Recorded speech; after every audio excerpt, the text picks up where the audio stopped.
এবার পশ্চিম তীরের নাম পরিবর্তন করতে চাইছে ইসরায়েল।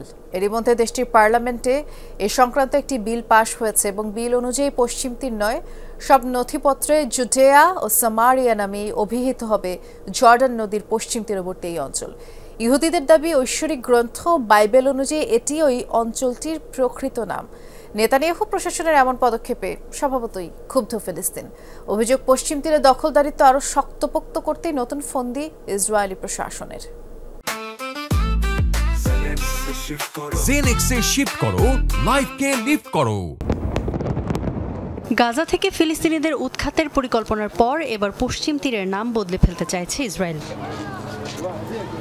রোববার ইসরায়েলি পার্লামেন্ট নেসেটে পাশ হয় এ সংক্রান্ত একটি বিল, যাতে বলা হয় ইসরায়েলের দলিল, নথিপত্র ও আইনে এখন থেকে পশ্চিম তীরকে উল্লেখ করা হবে জুদেয়া ও সামারিয়া নামে। ইহুদিদের দাবি, ঐতিহাসিকভাবে এটি তাদের মাতৃভূমি। ঐতিহাসিক ও ধর্মীয় দুইভাবেই তাদের কাছে বিশেষ গুরুত্ব রয়েছে অঞ্চলটির। সেখানে আবির্ভূত হয়েছেন তাদের ধর্মীয় বার্তাবাহকরা, ছিল ইহুদি রাজাদের রাজত্ব। বাইবেলেও অঞ্চলটি পরিচিত জুদেয়া ও সামারিয়া নামে।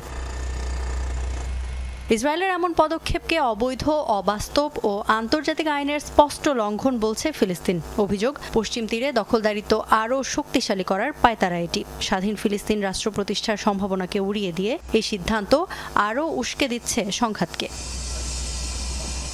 ইসরায়েলি পার্লামেন্টে পশ্চিম তীরের নাম পরিবর্তনের প্রস্তাবের আগে মার্কিন পার্লামেন্টে এই প্রস্তাব তোলেন এক সিনেটর। তার উত্থাপিত বিলেও প্রস্তাব করা হয় মার্কিন নথিপত্রে পশ্চিম তীরের বদলে জুদেয়া ও সামারিয়া নামটি ব্যবহারের।